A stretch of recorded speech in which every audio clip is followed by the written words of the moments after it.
So today we're going to be looking at a 2013 Equinox that does not remote start. I got the key right here. We're going to lock it. I'll get the key out here. And as you can see, nothing. Lights just flash. And nothing. So I checked for codes and we got a B3006, a 3006 for the hood latch circuit. It says that it's open, shorted the battery. So we got a problem with the hood latch. As we can see, the hood is open and the hood is latched and everything. Or not latched, should be reading open. And if we go over here to the BCM, should be able to see it on the BCM. If you go to, we can see our data display, def deterrent data. If we go here, we should see that the hood position, it shows that it's closed, but as you can see, it's open. And that's open right there. So we got a problem with either the hood latch or the circuit going to. So we're gonna test the circuit. I'm gonna get some terminals out and back probe that connector, and then I'll come back with you guys. So basically I'm back probing the hood latch connector. You can get to it from the back. I'll show you guys here in a minute. But basically I got a test light. Make sure you test your test light every single time. You can see we're good. You can see it right there lighting up. You can see the light. So on the red one, which have power, I'm hooked up to ground, not lighting up. Make sure you got the key on. I do got the key on. And then for ground, we're gonna switch to battery positive on the test light. Let me show you guys. I'm here. Battery positive. Retest your test light. We're good. And this should be a ground. So we're gonna test this ground. As you can see, nothing. So we must have an open down there somewhere. So we're gonna look at the harness and go from there. Let me move you guys. And then let me look at that connector and I'll come back with you guys, see if I find anything. So I figured out the problem. I was pulling on this harness right here, the connector harness, and it just came right off. It doesn't look like it's been chewed up or nothing. But I do see where the harness routes on there. Let me show you guys. It goes back in here. It goes right there. You guys see the harness right there? It looks like way too tight. And when it routes down here on the bottom, right about back there, see that loop right there? That one right there, the harness. That one, when it wraps around it, it's like way too tight, and over time I think the wires are broke. And if I pull on the harness, I'll show you guys if I can. Here it is. Right there, that's where I pulled on it. I pulled on it and it came right off. So right there, what we can do from here, I can check power and ground at the right there and see what I get. Let me get my tools and check it there. But I'm sure we're gonna have power and ground right there, but let's just double check, I guess. So I was reading the diagnostics on it. It just says that you need to have more than 10 volts on this circuit. So what I'm doing is just testing it at those wires right there. So we're gonna go here and here, and we got 11.9, and that's because I got the key on and it's been on for a little bit. So we're gonna fix that circuit and go from there. I'm probably gonna route it the same way it was from factory. But what I'm gonna do is add more wire here and then do the repair, make it a little longer, and then route it through the same spot it was before. And go from there, I guess. I'll show you guys me adding wire to this, and then I'll probably do that repair over there off camera because it's a little hard to get to it, especially with the camera on the way. That way I'll show you guys off the car how I'll do add more wire to this, and then you guys can do it over there. And if you guys got a different way to solder and everything, then you guys can do it you guys' way, I guess. But let me get all the stuff ready to solder more wire into this, and then I'll be back with you guys.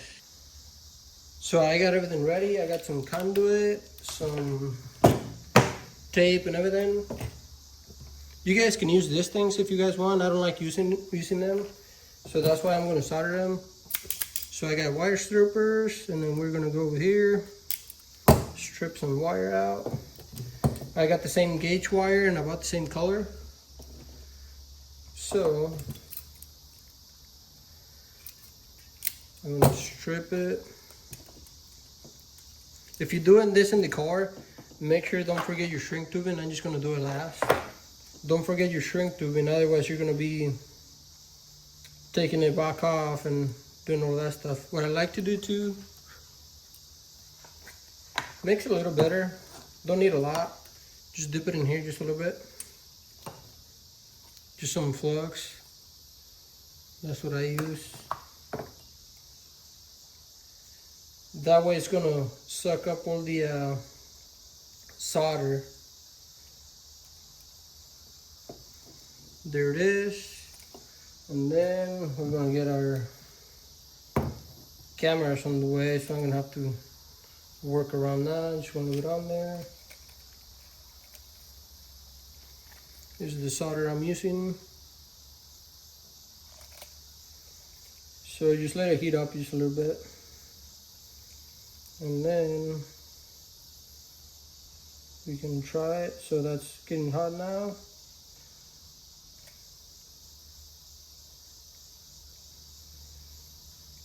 And you don't want to do a lot of solder. You just kind of want to coat it so it looks like you painted it.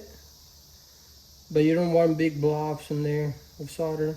As you can see, that should be enough. Let's get it off of there. And let me show you guys. Can you guys see that? There's not like a lot of it. And it looks like you painted that on. As you can see. Now let's do the other side. And move this out of the way. So I'm gonna do the same on this one. These automatic wire strippers are really nice. Those are from Snap-on. I don't know if they're Blue Point or Snap-on. I don't know. I bought them from the Snap-on guy. So make sure you use about the same gauge wire. And I usually cut about the same on both sides. Get a little bit of flux. And then get them together. There's a lot of ways you can do this. People do it differently, but this is just how I do it. I never really had a problem before. So if you got a different way, you guys can put it on the comments and share it with other people. But this is how I've been doing it. And it works for me, so I'll probably keep doing it this way. So just let it get in there, let it get nice and hot. And this is why I'm showing you this out of car, because in the car is going to be a little harder to get to. A lot of stuff you can burn in there, so I'm just going to show you guys me adding some wire. And I'm not going to leave the whole wire in there. I'm going to cut it and then make it look nice. So there you go. That should be about enough. And as we can see, look at that. Once it cools down, pull on it, make sure it doesn't come apart. If it does, then you didn't do a very good job and you gotta do it again. So as you can see, pull on it and everything, looks nice.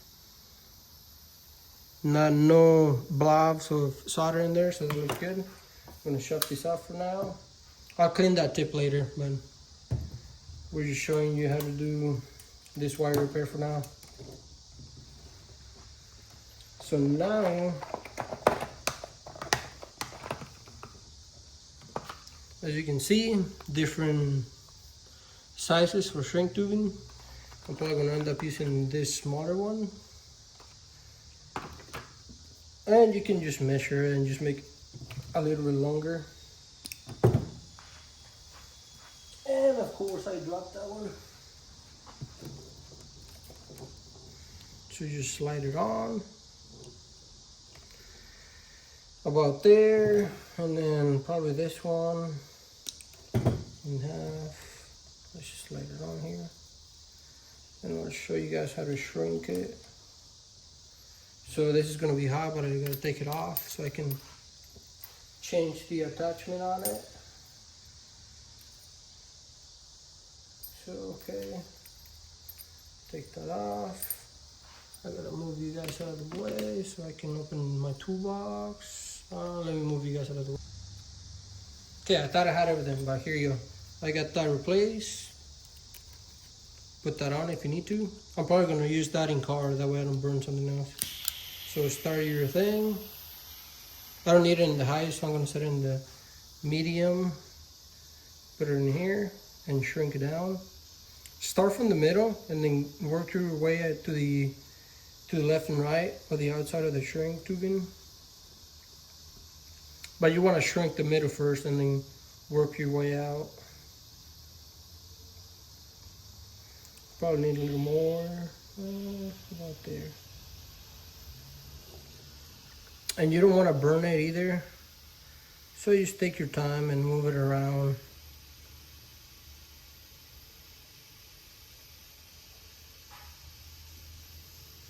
And I'll show you guys. So see that glue sticking out of there? That means you got a good, just shrink it really good. And that's all that glue in there, shrinking down and making a good seal. So make sure you have it right in the middle so you don't have any wire exposed. If you leave any wire exposed, it's just gonna corrode and just mess up your wiring. And then you're gonna probably have the same issue again. So you start from the middle and work your way out. Once you see that glue starting to come out, that's when you know you're good. And you won't want to overdo it, otherwise you're gonna burn out the shrink tubing. And look at that, looks good. So now I'm probably gonna tape up the harness, cut that to length, and then install my new shrink tubing so I can do my repair in car and go from there. I'll probably do the repair, route the harness, and then I'll come back with you guys to clear the code and show you guys if it works or not. So I'll be back with you guys. So I made the repair. The repair's right here. As you can see, I made it longer. And then what I'm gonna do, I'm gonna buy some of them Christmas trees with a zip tie. And see those holes right there? I'm gonna put one in there. That way the zip tie holds the harness right there. And then route it underneath here, all the way over here. And then I believe there's more holes down here that you can zip tie it to. So that's what I'm gonna do. And now I'm gonna show you the measurements that you should get on this connector. Let me set up the, set you guys over here and then I'll be back. So I got you guys in here. Let me grab the tools. Test light.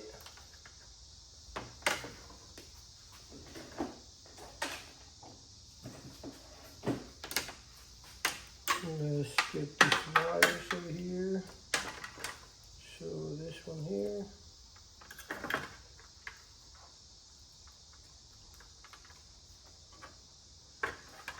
So I'm just gonna, I'll back program.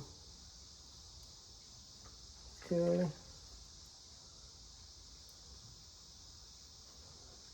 Okay, I believe make sure you get a good connection though. So retest your test light.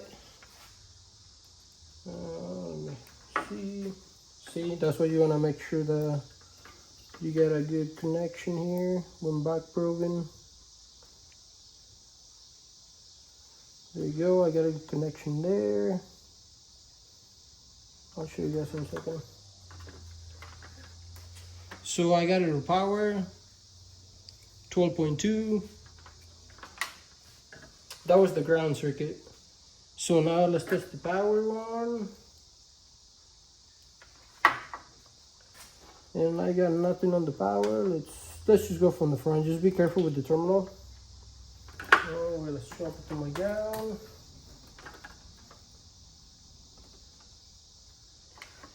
So test light won't even light up on that one, but it's seeing some voltage, but it's not lighting up on it. Let me just grab my meter and see. The repair does say that you're supposed to have more than 10 volts, so I'm not sure if it's supposed to be 12 or 10. It just says more than 10, I believe it says. So let's just do this right here quick. So let's go here. I think I put him backwards, but it's fine. And then just check my circuit. And this is, I believe it's coming from the BCM, so it might be fine. So 11.2. And I got them backwards. I can swap them if you guys want. So this one here. Here. So I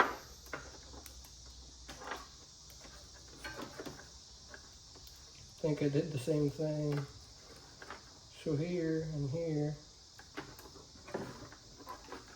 But it's just a latch circuit, so I'm pretty sure that's fine. And it won't be able to light a test light. So 11.2. And then let's see if it works, I suppose. So let's get this thing out of here. It doesn't really say on the diagnostics to light up a test light, so we might be fine. So you guys can see, so hood position, it says closed. I'm gonna try and plug it in. If I can.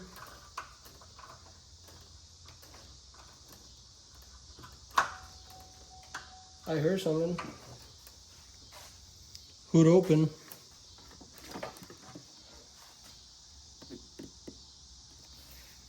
So hood open.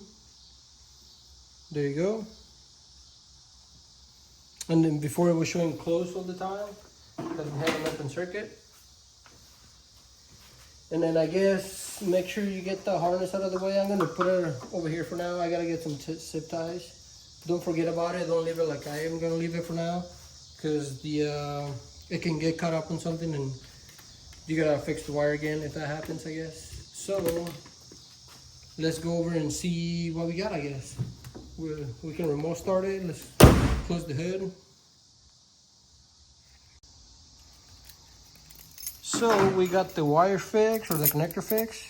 So now lock it.